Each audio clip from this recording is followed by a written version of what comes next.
not the smell of burning peat that sent her from her husband, not his docile snore which mingled in her ear with crackling turf, or the tallow candle quivering by fish scraps in the corner. Those oil-drenched fumes were strong enough to raise the dead. She was used to it. It was not the smell of burning peat that sent her from her husband to the night, but the sound of ravens taking flight. Skipping through the croft barefoot, she flung the door and saw 3 black wings beat the moon. The scene was irresistible. Midnight, quiet shore, gentle sea lap, moonlight, shadows, too, hers in the steeple pointing heaven. Fall a whip from nail right down to knucklebone, then flip your hand. She dithered up your lifeline, singing to herself and kicking sand, until she got to where the headline intersects. A fence enclosing kirk and yard and gravestones glowering white.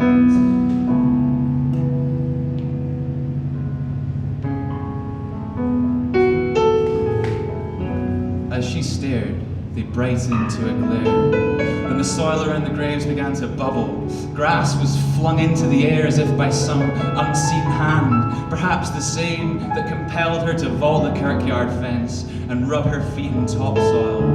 Lichens brightened, covered in retracted epitaphs for souls, niche minute nach Romi Gema, before it grew too thick to read. Coffins opened, rotting bone and flesh encased in gossamer, the dead rose, all in varying stages of rot. They did not regard her with much more than cursory glances. A nod, a raise of brows was all she got. They left the graves and then as soon returned. Oh, shameful to be seen by human eyes.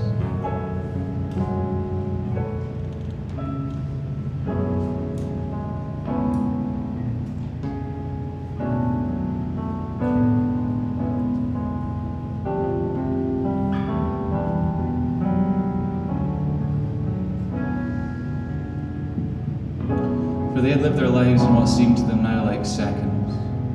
They knew that time constantly beckons, but none foresaw themselves within its pulse, feeling the motion that kept the oceanic mechanism, that kept them, the dead, submerged beneath the ground, sequestered by the sound of wind and seagulls swooping down ground to cast for fish by bending rods and bodies to the ground. Waves that racked the vessels struggling to be free, wrestling with their own duplicity, a duplicitous sea, ground themselves against the tip-top cliffs of time, till salt got in the wound and their faces bled and burned like lime.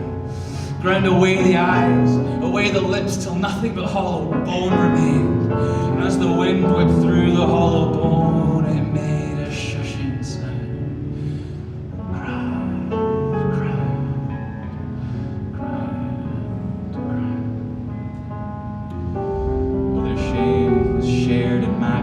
By that living eye that for them squinted into a glare. So they acknowledged her like you would an estranged childhood friend. Passing in the street, afraid of awkwardness, a nod, a raise of brows, and you both walk away, all stung by memory.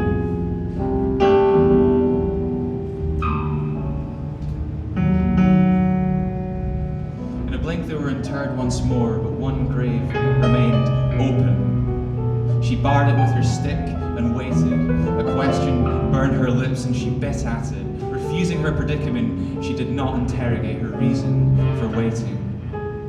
Eventually she saw a white shape glide all the way across the ocean and increase in size until a ghostly little girl stood looking up at her. Her hair was blonde and flecked with bits of shell. Algae hung in rings around her fringe. A seaweed scarf scratched her neck.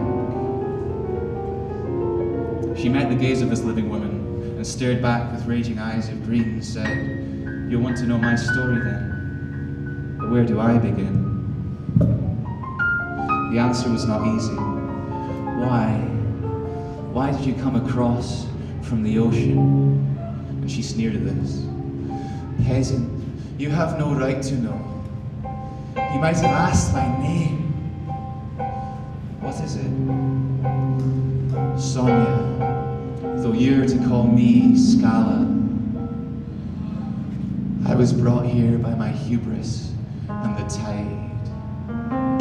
With that, she grabbed a ghostly speckled crap from her hair and stamped it to dust.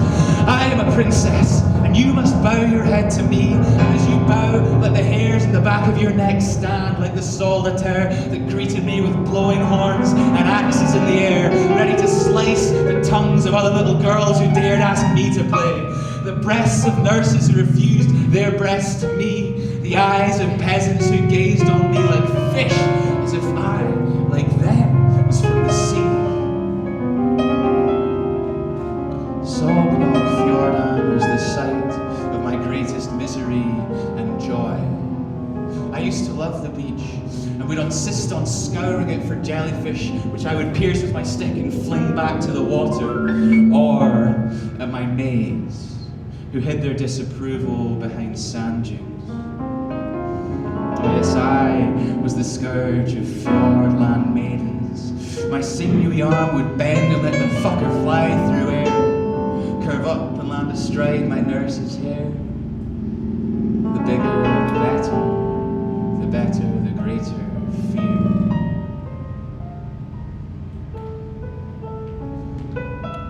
One day I found the bluest lever mankey,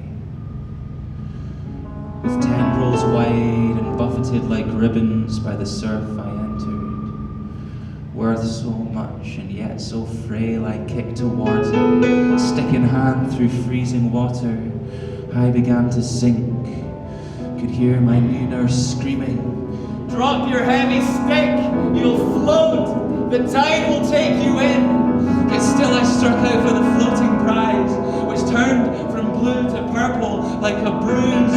The grey clouds broke, the sky was clear as blue. My frosting toes brightened in the sun, slipped down.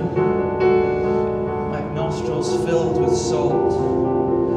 The tide pushed me from the shore. In other words, I drowned and was dragged by freezing currents past Orkney, round Cape Wrath, circled along the Gallen Head, washed up on Bale na Kill, and was buried there. She shuddered as she spoke these words, as if the only fire in her head had been put out by the effort that it took to suck in air, make sound. Her listener reached out, recoiled from the body of that little girl, her eyes no longer green, the little speckled pearls rolling.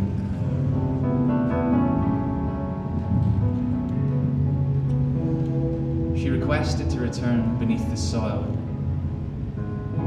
Her listener took away the stick, and before the little girl descended, she said these words, "Mother, that's what you will be, and your baby boy will be a king. Check the guts of all things from the sea.